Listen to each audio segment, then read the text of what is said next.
नमस्कार दोस्तों। आज हम बात करेंगे एक और बहुत ही कॉमन टॉपिक के बारे में, slip disc.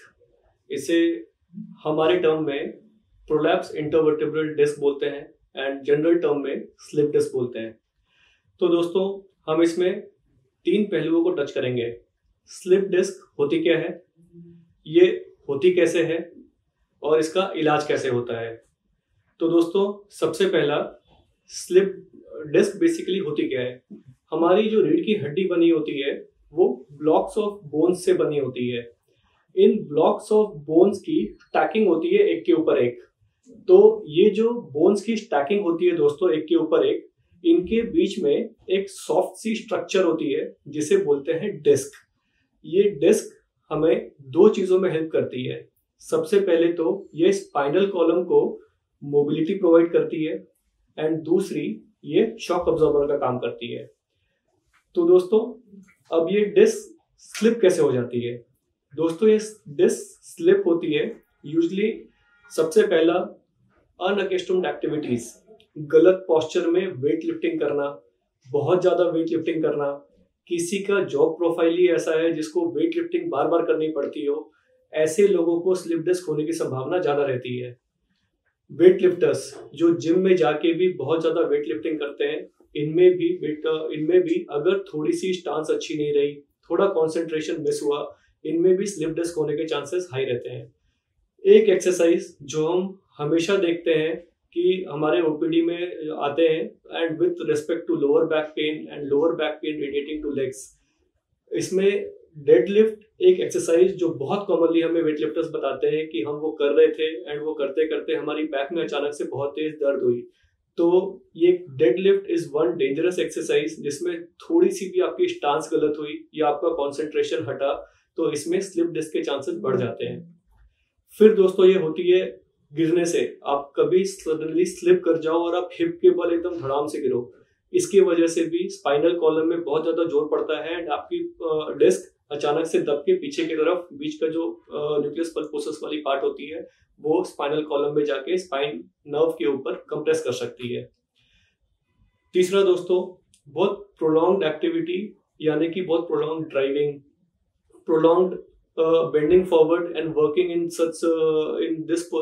Bending forward position, इन सब चीजों से भी डिस्क प्रोलैप्स की संभावना बढ़ सकती है। तो दोस्तों, usually injury, weight lifting, working in a bad posture, weight lifting in a bad posture, इन सब चीजों से आपकी डिस्क प्रोलैप्स के चांसेस बढ़ जाते हैं। अब दोस्तों, इसमें सिम्टम्स क्या क्या होते हैं। यूजुअली दोस्तों, डिस्क प्रोलैप्स में लोअर बैक पेन, अगर मान लेते हैं लोअर बैक की, कमर की आपकी डिस्क प्रोलैप्स है तो इसमें लोअर बैक पेन होगी। लोअर बैक पेन के साथ आपकी ये पेन नीचे पैरों तक रेडिएट करती है। नीचे पैरों तक रेडिएट करती है, ये मेनली आपकी डिस्क पीछे की तरफ नर्व के ऊपर इम्पिंज करती है एंड ये नर्व दबने की वजह से आपकी किसी भी एक पैर या दोनों पैर में दर्द जा सकती है। इसकी और टिपिकल सिम्टम होती है काफ एंड ग्लूट्स रीजन में पेन होना। काफ के पिछले एंड बाहर वाले हिस्से पे टिपिकली दर्द होती है। ये दर्द irrespective of lower back pen हो सकती है। ऐसा हो सकता है कि आपको बैक में बिल्कुल भी दर्द नहीं हो रही हो, आपको सिर्फ काफ रीजन में दर्द हो रही हो, काफ के पीछे एंड बाहर के हिस्से में। ऐसा भी हो सकता है दोस्तों कि आपको सिर्फ ग्लूट्स यानी कि बटक्स रीजन में पेन हो रही है एंड एक सिंगल पिन पॉइंटेड पेन हो रही हो, आपको कोई ऐसा लग रहा हो जैसे वहां पे कोई सुई चुभ हो रहा हो, ऐसा भी पेन हो सकता है। ये सब दोस्तों स्लिप डिस्क के फीचर होते हैं। इसके बाद दोस्तों, एक और इसकी एक टिपिकल सिम्टम होती है, जब थोड़ी सी एडवांस स्टेज में होती है, तो आप जब चलते हो थोड़ा सा, तो कुछ कदम चलने के बाद या कुछ मिनट चलने के बाद आपके पैर आपको लगेगा भारी भारी से हो गए, वो पूरी सपोर्ट नहीं कर रही है, आपको लगता है कि रुकना पड़ेगा। ऐसे इसे बेसिकली हम लोग क्लॉडिकेशन बोलते हैं मेडिकल टर्म्स में। ये भी स्लिप डिस्क की एक पार्ट होती है, ये भी स्लिप डिस्क के सिम्टम्स होते हैं। रात को सोने के बाद दर्द बढ़ना पैरों में, ये भी स्लिप डिस्क की वजह से हो सकती है। बैक में स्टिफ होना, अपर बैक में, नेप ऑफ नेक में स्टिफनेस होना, अगर सर्वाइकल स्पाइन की डिस्क प्रोलैप्स है तो ये सब इसके सिम्टम्स होते हैं दोस्तों।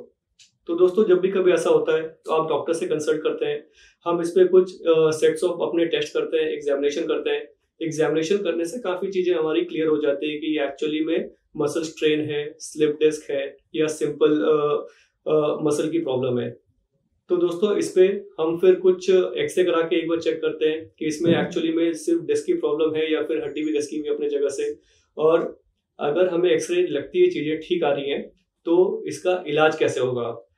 यूजली इनिशियली हम लोग दोस्तों, अगर आपके सिम्टोमेटिकली सिर्फ कमर में दर्द है और कमर की दर्द पैरों में जा रही है, या गर्दन में दर्द है और गर्दन की दर्द हाथों तक आ रही है, तो ऐसे कंडीशन में दोस्तों बहुत ज्यादा चांसेस है कि आपकी कुछ दिनों की rest followed by extensive physiotherapy and rehab, जिसमें कि लोअर बैक की stretching strengthening exercise along with this थोड़ी सी एंकल की stretching strengthening exercise with some physiotherapy, यानी कि इसमें TENS, IFT, ultrasonic therapies and कुछ मेडिकेशन जैसे कि एंटी इंफ्लेमेटरी मेडिकेशन, कुछ नर्व की मेडिकेशन चलती है जैसे प्रीगाबालिन, गाबापेंटिन।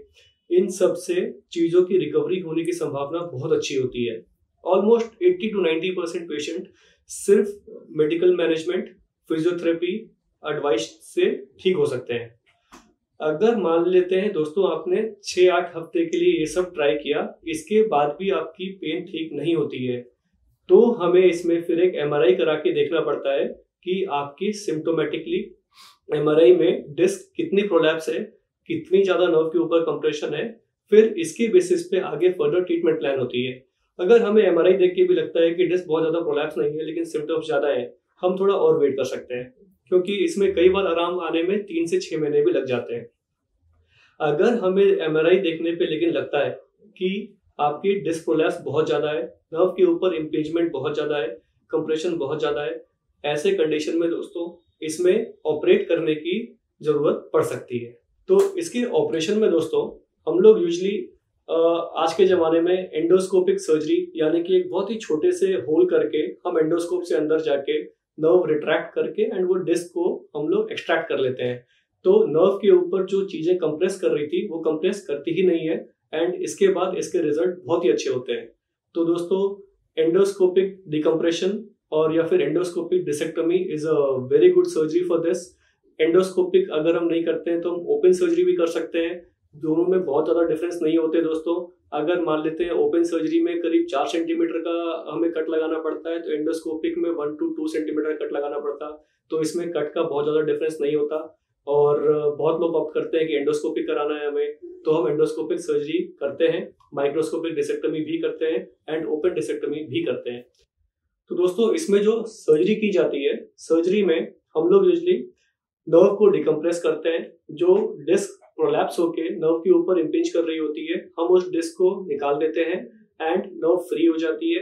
अगले दिन से ही आपका चलना फिरना शुरू हो जाता है एंड आप पेन फ्री हो जाते हो।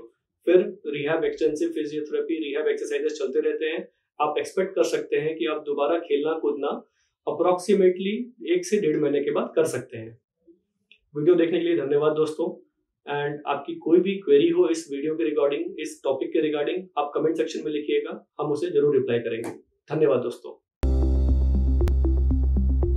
Do like, share and subscribe and press the bell icon. Thank you.